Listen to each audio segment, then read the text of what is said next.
Hello, Reformers, and welcome back to Space Pirates and Zombies 2. Now, when we left off, we had just gotten to the galaxy map and we had started exploring said galaxy with rather amusing results, sometimes at least. Now, when we also left off, we searched a little bit of wreckage, and we didn't find candy, unfortunately, but we did find some other things which were actually quite useful. But now, we're going to head on over to this res field, because we do need to find res. That is our first thing to do, so let's head on over and see what's going on there. Ooh, we actually have an enemy coming in there. I think it's, well, technically it's not an enemy, but it's another captain, or maybe some bandits. I'm actually unsure, but they are a lot more powerful than we are, that's for sure. So, while you can't find res at the local corner store anymore, there are a few special places where res does continue to grow. These rare and mysterious locations are highly sought after. So let's ransack it, I suppose. As much as I detest this hellborn excrement, we're stuck in a universe addicted to res. We are no different. Without it, the res drive will collapse, leaving us to limp along at subwarp. We'll be easy pickings for bandits or anyone else looking to kick us while we're down. So, this is teaching us about the fuel, basically. Res is needed to keep the ship moving. The faster you move, the more res you burn. And res can be bought and sold. So, if you have an overabundance of res, then of course you can sell it and gain some much-needed credits, I would assume. Okay, well, there we go. That's not too bad, I suppose. Now, let's find some goons, shall we? Where are the goons? Oh, there's a cloning farm. Okay, so I assume that's where we need to go for the goons. They are no doubt going to be our workforce, I would assume. It's not exactly what one would call a happy childhood, but deep space clone farming is still safer than being stuck planet-side in a hostile galaxy such as this one. Every so often, a fresh batch of humans can be harvested from here, so let's ransack that, I suppose. I sense some undeveloped crewmen. Some underdeveloped crewmen require contextualization about how we urgently require these basic resources. More specifically, human resources. Oh, yes, exactly, they went there. The ship requires an astronomical volume of periodic maintenance and repair. These tasks are far too dangerous to allow anyone with a shred of intellectual value to perform them. Therefore, we have goons. Of course, we need bodies to operate and maintain the ship's systems, but we also don't want to feed any more mouths than we must. Most of our food is fabricated from res. Balance is the word of the day here. Goons are needed to both operate and repair the ship. If you do not have enough goons, the ship will decay and take damage. Beware, goons consume res over time, and they can also be bought and sold. Good to know. So we gained another 9 there. We now have 89 goons, in actual fact. Now, where do we have to head to now? Ah, over there, scrap. They are actually owned, though. That is actually owned, so I assume we are probably going to be maybe bartering for some scrap? I'm actually unsure about that. The problem with building an enormous structure that wraps around the entirety of a star is that it can make a huge mess when that star decides to have a stroke and blow up. Automated drones now comb these colossal scrap fields, collecting anything worth salvaging. And this resource is owned by another captain as well. Do bear that in mind. So I guess we're going to try and ransack it. Hopefully not get killed in the process. Finding good, fresh, refined alloys isn't easy. Everyone wants them, but nobody is making them. Even if we don't immediately require scrap, it's good to keep some around for trade. Every space nugget in the void will accept it as currency. Scrap is a basic low-value trading resource. Ah, well, that's good to know. Okay, so now hopefully let's not get attacked. Of course, time does not move when we are not moving, so that's pretty good. So let's try and move out of here, shall we? I'm going to try and explore a little... maybe not. Now that we have some currency to spend, we should stock up on strikecraft. We do not want to get overwhelmed when engaged by multiple targets. Plus, it gives our enemies something else to shoot at instead of us. Keep a supply of strikecraft to assist your mothership in combat. Strikecraft can be purchased at starbases or found as loot from combat wrecks. Okay, so how much money do we actually have? We don't have much. We have around 420, so... In an effort to curb interplanetary diseases, just about all of our traded goods now have to go through this hands-off filtered interface. Nobody can stab you in the back or shoot you in the face using an interface like this. Just configure the deal, and the auto-loaders should take care of the rest. So yes, this is telling us about our stuff. Quote-unquote stuff, yes.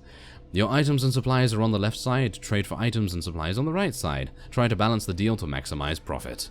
If you sell a connected ship part while buying a similar part, it will automatically swap it into place. Well, that's good to know. So here you go. This is our inventory screen, basically.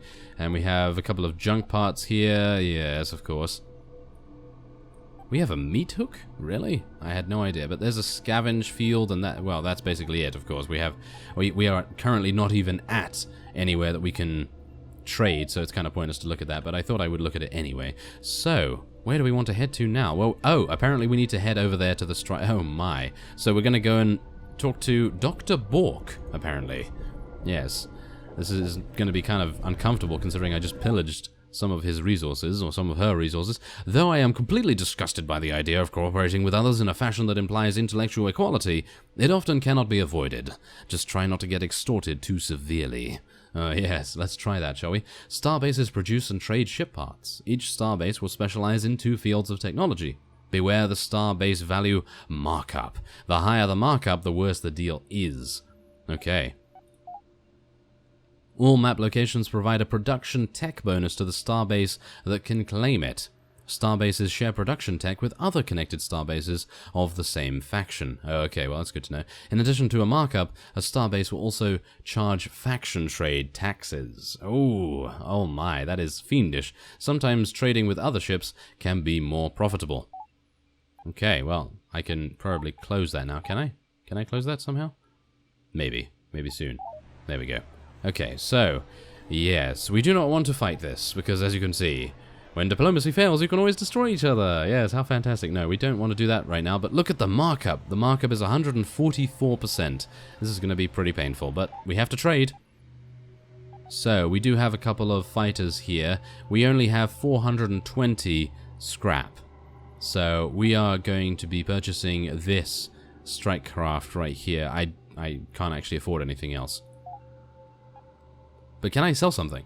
That is the thing. Hide equipped parts. Nope, we cannot sell anything. We actually don't have anything else. So that's kind of disappointing, but I really should have done maybe a little bit more scavenging or something like that. But I think that's fine. There we go. We now have our strike craft. Yes, we have bought that now, so hopefully we'll be able to go somewhere and actually use it. There's some lore actually over there as well. I wouldn't mind going to see that lore. Do I need to buy more strike craft? Apparently buying more strike craft is the way to go, so I'm probably going to need to get more scrap. So let's scan and view this. I think we're actually going to get scrap from this, so maybe that's a good idea.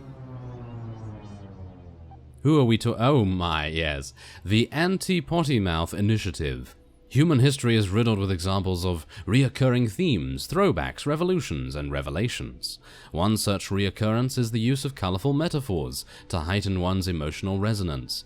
While it had been commonplace for even kindergarten children to swear and curse for nearly a millennia, it has recently become taboo. The Anti-Potty Mouth Initiative is a communal, funded program aimed at refining the human language while increasing speaking efficiency by removing filler slang. The initiative overall has been very successful, while the proposed gore and violence reduction program has not received a single vote. The quote-unquote friends don't shoot friends in the face program is not even expected to make it to the voting phase. Oh yes, I love the comic relief in the game. Just absolutely everything is oozing with that kind of charm. I really do like that. So we have 338 scrap now, so that's still not enough, is it? No, that's still not enough, so we're going to need to go somewhere else. Oh, I'd love to pillage some scrap, but shall I? Shall I pillage some scrap? I think we're going to pillage some scrap. Ransack it! Added to cargo. Okay, so now I have 460. I think we need 540 to purchase one of those, so I am probably going to move over here and see if we can ransack this yet again. Our relations, in my opinion, are going to be going down, or something. Something's probably going to be going down. So we have 560 now, so that should be enough to purchase some more strike craft. So let's have a look here. That should— isn't that a strike craft? Yes, that is a strike craft right there. So let's see, 557. I could buy this. Yeah, let's buy that. There we go. Okay, then that should be enough. Yes, and apparently it is. Oh, for Gamma's sake, why did we drop out of warp? Carl, what is wrong with my ship? Nothing is wrong with the ship, Elsa. I've scheduled a combat drill for today. We're getting a little too soft for my liking, says Jameson. Jameson, it's 3 in the morning. How dare you? Yes, well, the how dare you wasn't in that. Okay. Well, let's see what's actually going on here, shall we? Ooh, okay, so we can now change to our strike craft as well. All of the ship's command and control systems are routed through a wireless-assisted simulation. A benefit of such a system is you do not have to be physically on a ship to fly it. You can astral project your command focus to another ship while delegating the control of the mothership to artificial intelligence. While it would make almost too much sense to allow the artificial intelligence to fly every ship, that theoretically would take all the fun out of it. That is true. So, we also have some commands here. So, what do we want to attack? Do we want to attack that thing over there? I suppose so. Obliterating. Oh, well, we killed that. Apparently we are just having a combat drill here, so let's move to, shall we? Position holding. Wait. Priority asset designated. Yes, let's defend that. But can I actually... Wait a minute. How do I... Ah, yes. Relay point designated. There you go. So you can just click anywhere, basically, and then it will tell the ships to move over there. Alright, that's not bad. Not great, but not bad. Let's try something a bit bigger. Oh, okay, so we have to go over there and kill that thing, I suppose. Target the asteroid. Well, I'm trying my very best, but do you see? Do you see what happens when I shoot? The shells actually come out of the guns. Yeah, that's nice attention to detail there, I feel. Okay, so let's destroy this asteroid. No idea what it did to us, but we're going to destroy it nevertheless.